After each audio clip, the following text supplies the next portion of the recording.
tous les enfants qui ont la chance d'aller à l'école puissent, dès le plus jeune âge, apprendre à savoir qui ils sont, comment ils se sentent, qu'est-ce que ça dit d'eux, qu'est-ce qui les rend joyeux, vers quoi ils ont envie de tendre, qu'est-ce qui les met dans une heureuse expansion d'eux-mêmes, qu'est-ce qui les rend amers, tristes, déçus, découragés, et en sorte de pouvoir se transformer et intégrer ces outils de transformation et ensuite en témoigner et avoir développé des capacités d'empathie, de conciliation des différences, de médiation des conflits et que cette traversée non violente des conflits soit aussi évidente que la langue maternelle, quoi. On a appris à vivre avec les conflits et à savoir les gérer. On ne les nie pas, on les vit, on les traverse, on les transforme. Je pense que c'est tout à fait citoyen que de développer cette vie intérieure-là.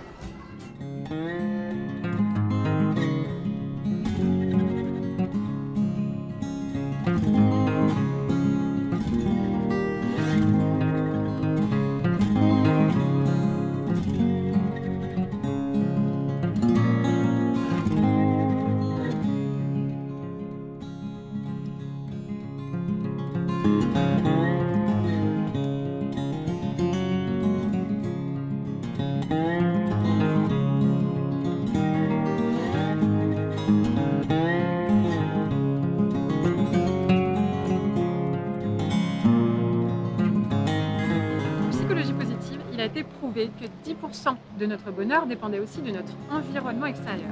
Comment faire à l'école? Eh bien très simplement, votre enfant rentre de l'école et vous lui posez la question déjà, alors elle est comment ta classe? Si tu pouvais me la dessiner, là, elle ressemble à quoi? Il va dessiner sa classe tant bien que mal, il va vous expliquer comment elle est configurée. À vous de l'amener. Et alors, qu'est-ce que vraiment, là si tu devais changer juste un petit truc pour te sentir mieux, ce serait quoi? Et de l'inviter à dessiner pour se projeter et visualiser un univers vachement plus agréable pour lui. Et là où vous pouvez aller plus loin, c'est de proposer à votre enfant de demander à la maîtresse s'il peut présenter son dessin à la classe et peut-être d'entamer une discussion entre les élèves de la classe autour de l'environnement idéal qu'ils pourraient partager ensemble et pourquoi pas adapter un petit peu l'environnement de la classe pour que tout le monde s'y sente le mieux possible. L'idée étant de favoriser, quoi qu'il arrive, l'apprentissage dans le bonheur. Exactement.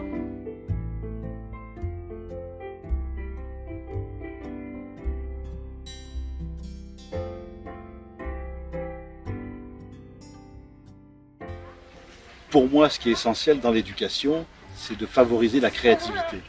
Quand un enfant est dans la créativité, il est vivant. Et il nous faut une école qui nous fasse passer de la survie à la vie. C'est-à-dire que nous avons fonctionné pendant des millénaires dans cette dualité, c'est-à-dire en donnant une valeur positive ou négative aux événements de notre vie, à des buts à atteindre. Et nous rentrons dans une nouvelle ère qui est vraiment l'ère de l'homme, qui est celle de la conscience, qui est de faire vivre l'être unique, original et singulier que nous sommes. Et nous sommes seuls à pouvoir réaliser cette richesse qui est en nous et de rentrer dans cette créativité. Et c'est pour ça que je trouve que cette école, c'est sa fonction de faire vivre autant d'univers qu'il y a d'individus, de réaliser chacun en cessant de survivre, en cessant de se restreindre, en cessant d'aller chercher à l'extérieur la cause de notre bonheur ou de notre malheur. Et je pense que la nouvelle école, c'est celle qui va permettre à l'enfant de prendre la responsabilité de sa vie et d'assumer sa créativité.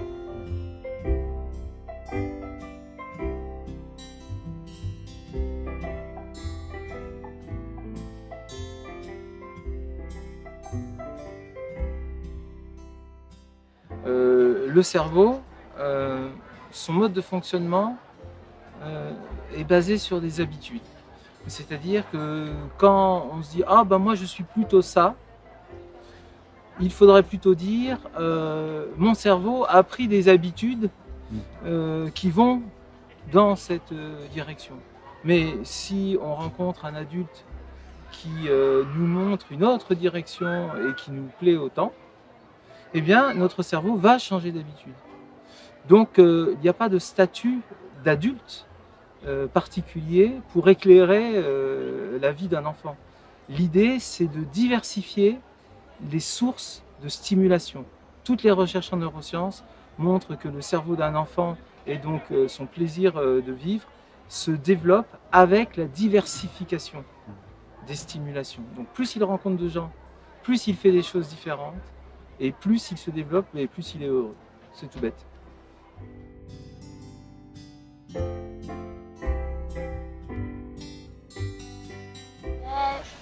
Par exemple, Enfin, on peut le faire à l'école, mais moi j'aime beaucoup les activités manuelles. Donc voilà, à l'école on le fait, mais moins parce qu'on a moins de temps avec le travail et tout.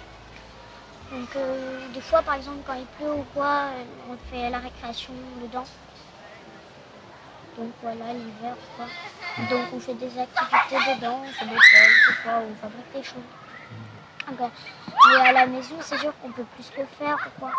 Donc,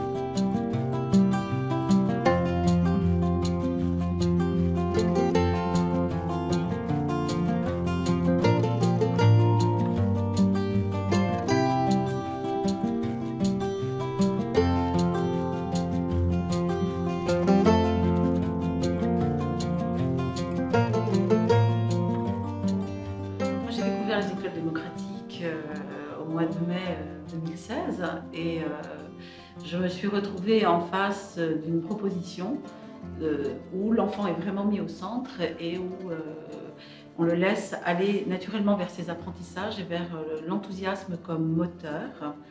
Et ça, j'ai juste trouvé ça assez extraordinaire parce que ça permet à l'enfant de rester en contact avec ce qu'il est. Et dans les écoles démocratiques, ce qui est quand même au centre, dans ce que moi vraiment j'en observe, c'est l'apprentissage du vivre ensemble.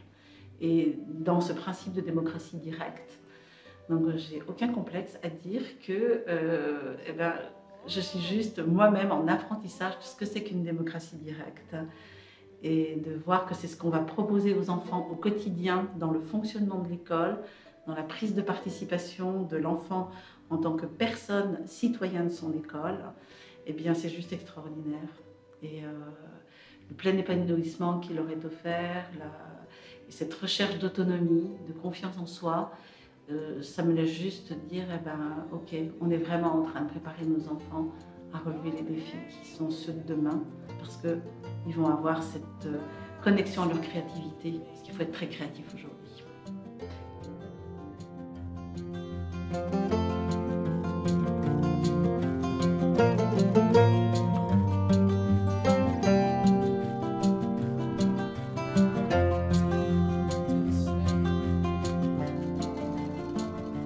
Alors pour moi, l'école idéale, elle répond aux besoins individuels de l'enfant et aux besoins collectifs de la communauté. Donc c'est une sorte de rapport d'équilibre entre les deux.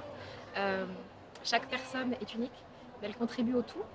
Donc c'était voilà, permettre à chacun de se réaliser, de trouver sa place. Je crois vraiment fondamentalement que chaque personne est unique, mais enfin, en lien avec le reste de l'humanité et avec toutes les formes de vie qui nous entourent. Donc voilà, pour moi j'aspire à vivre dans un monde, alors je pose 4 mots à chaque fois, sain, solidaire, pacifiste et heureux. Et si c'est vraiment ce à quoi on aspire, dans ces cas-là, réfléchissons ensemble à l'école qui pourrait permettre de répondre à ces besoins-là. Donc quel savoir-faire, savoir-être, valeurs doit-on transmettre aux enfants pour leur permettre de grandir en étant heureux et capables de construire son monde tous ensemble.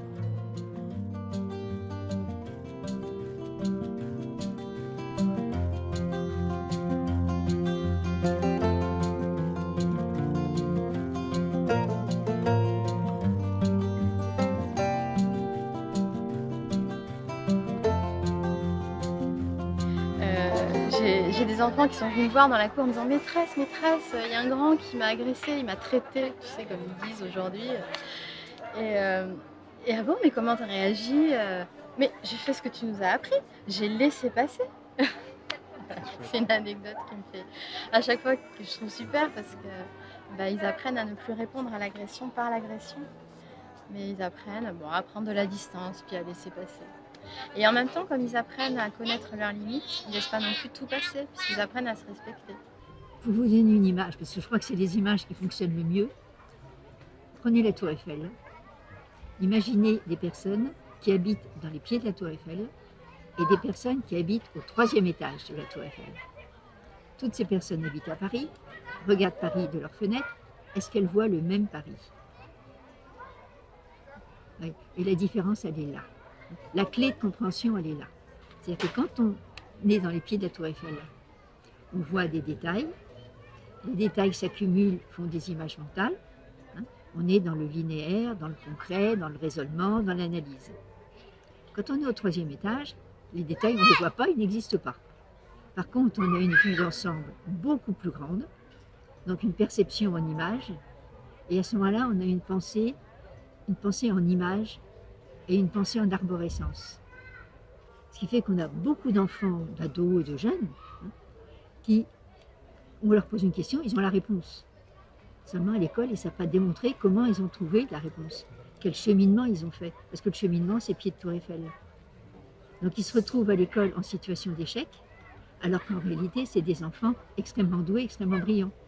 Mais il n'y a pas adéquation entre les deux. Donc c'est à nous, en tant qu'adultes, de pouvoir faire le pont entre les deux. Parce qu'ils ne peuvent pas non plus être complètement coupés du bas. Donc c'est comment leur donner envie d'acquérir à minima ce qui est en bas, mais pas le rejeter en bloc.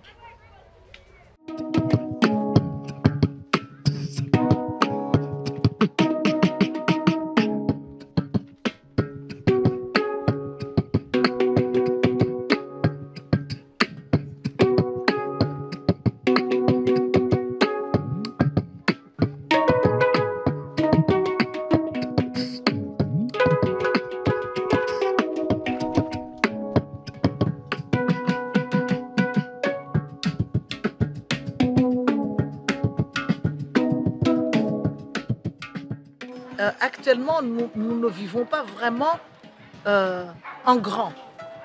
Nous escamotons certaines facettes, nous marchons sur d'autres, nous choisissons ce qui plaise au monde parce que nous vivons dans la dépendance. Et dans les rôles même positifs, du style être un sage ou être une chamane, nous avons tendance à mobiliser souvent la place que pour ce personnage, parce qu'au moins, nous sommes valorisés par les autres. Et du coup, nous ne faisons pas la place aux autres et notamment aux enfants. Et si on veut un futur avec des enfants capables, il faudrait aussi savoir se retirer pour que ces enfants puissent rayonner davantage et sortir ce qu'ils ont dans le ventre.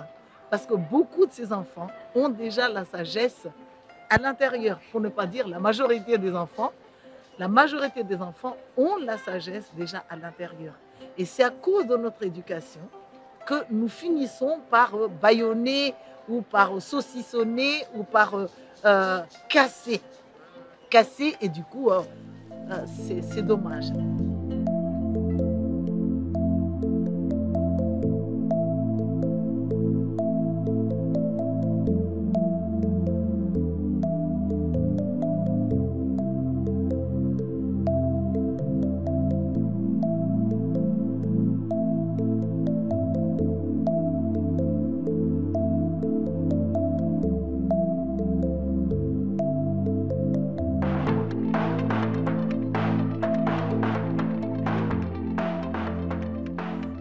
Lors de l'enfance, ce qui est important de comprendre, c'est que d'une part, le système nerveux de l'enfant est immature, ce qui fait qu'il va impacter tous les événements de la vie d'une manière très importante et d'une manière très forte, puisque toutes les émotions en fait vont être assimilées comme quelque chose de dangereux ou de désagréable, et le cerveau reptilien, qui est le cerveau de la survie, va émettre comme une programmation limitante ou de maîtrise ou de compensation. Il y a plein de schémas différents en fait qui peuvent être induits par l'inconscient et qui vont être en fait reproduits dans notre vie d'adulte, ou en tout cas tout au long de notre vie, tant qu'on n'a pas pacifié ou tant qu'on n'a pas traversé tout ça. Ça veut dire quoi? Ça veut dire que dans notre vie d'adulte, même avant, en fait, on va, si vous voulez, répondre à des anciennes blessures qu'on n'a pas encore pacifiées. Et répondre à ces blessures, malheureusement, par le biais de l'inconscient, ne va pas résoudre en fait le problème de la blessure, ne va pas pacifier la blessure, mais simplement comme l'amoindrir, mais en fait, ça ne va pas réparer. Donc la problématique dans tout ça, c'est pour être libre d'être qui on est, on a besoin en fait d'aller pacifier ces émotions dans le passé. Et les racines de nos problématiques d'aujourd'hui, c'est ni hier ni avant-hier, c'est vraiment notre enfance globalement et tout ce qui s'est passé pendant la gestation. Et tout est vraiment imprimé d'une manière très forte parce que en fait, le cerveau reptilien qui est le plus ancien, c'est celui qui est le mature en fait dès la naissance.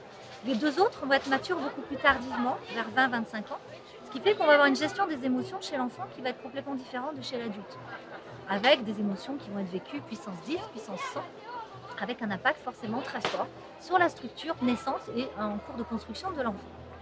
Ce qui va se produire après, c'est que dans notre vie d'adulte, on ne va pas forcément faire le rapprochement entre les événements de l'enfance, que parfois on a même oublié, et les formes qu'elles vont prendre en fait dans notre vie d'adulte.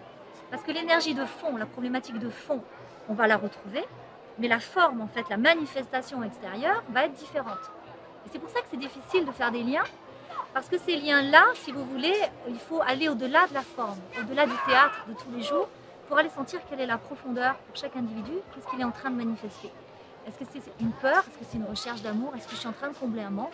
Est-ce que je suis en train de chercher la considération de maman à travers le regard de ma femme? Est-ce que je suis en train de chercher la considération à travers le regard des autres? Voilà, c'est tout ça qui est derrière nos comportements. Et on est tous reliés en fait à ces grandes problématiques sans s'en rendre compte. Et on n'est plus nous-mêmes en fait, et on cherche dans cette vie finalement à exprimer qui nous sommes.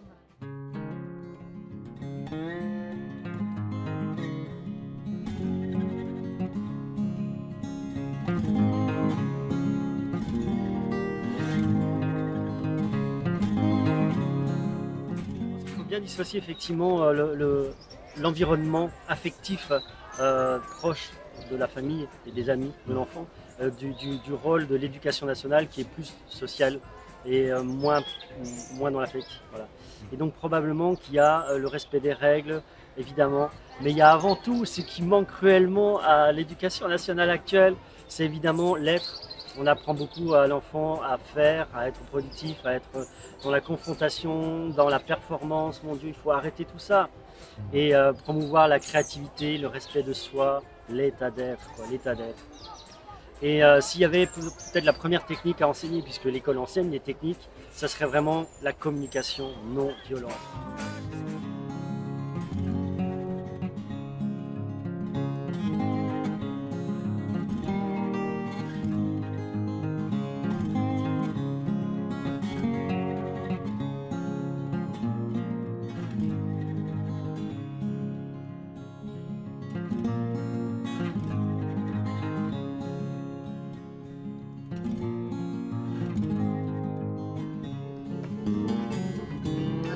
Travail pour expliquer que l'enfant, il a besoin d'être considéré spécifiquement en tant que tel, lui, pas comme tous les enfants.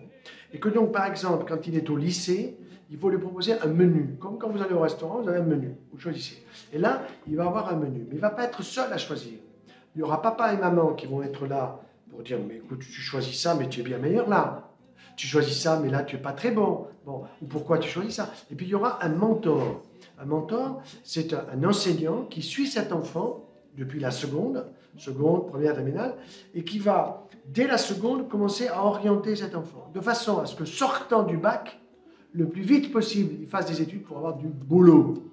Et pas se lever à 11 h le matin, ou à midi le samedi, le dimanche, pour aller fumer de la marijuana et picoler du whisky. Vous comprenez? Bon. Donc, je pense que le bonheur d'un jeune aujourd'hui, c'est que nous, les anciens, nous puissions leur dire, bon, ben, écoutez, on a déconné, hein, moi comme les autres, on a compris ce que vous cherchez, on se met à votre place et on va vous aider à être véritablement beaucoup plus heureux avec l'alimentation, avec l'activité physique, le sport, avec l'activité intellectuelle. On ne va pas vous bourrer la gueule d'un tas de trucs qui ne servent à rien, mais on va vous donner les choses qui vous plaisent, parce qu'à toi ça te plaît, à toi ça ne te plaît pas, c'est normal, et donc qui vont vous permettre de vous construire.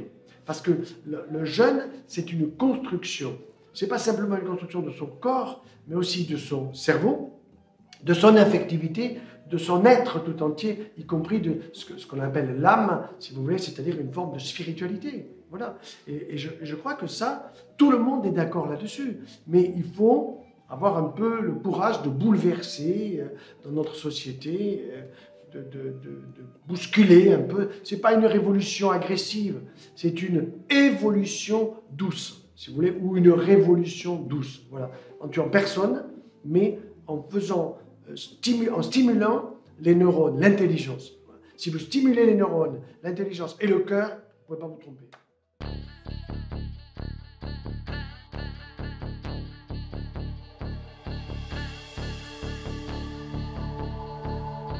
Souvent, c'est que moi j'étais un enfant différent. En tout cas, j'ai fait partie des enfants qu'on dit différents, où on m'a mis une étiquette assez rapidement, où j'étais dyslexique, mais il n'y a rien de grave. Sauf que ça remonte quand même, j'ai 37 ans, donc ça remonte quand même un petit peu en arrière. Et on nous met quand même très rapidement à l'écart. Voilà, je faisais 50 fautes d'orthographe, moi je faisais des câlins à des arbres, donc j'étais pas comme les autres. Et comme t'es pas comme les autres, on te met un petit peu à l'écart. Et puis les années ont passé, j'ai créé mon agence Néo Bien-être, voilà, je voyage partout à travers le monde, je réalise des documentaires, je rencontre des gens, je discute beaucoup évidemment. J'ai un réseau qui est quand même très très important. Et pour essayer d'être très bref, à un moment donné, je me suis retrouvé à la plage, à Palavas. J'étais en train de regarder mon vélo sur la plage et j'ai reçu comme une info en me disant ouais, il faut faire quelque chose pour les enfants.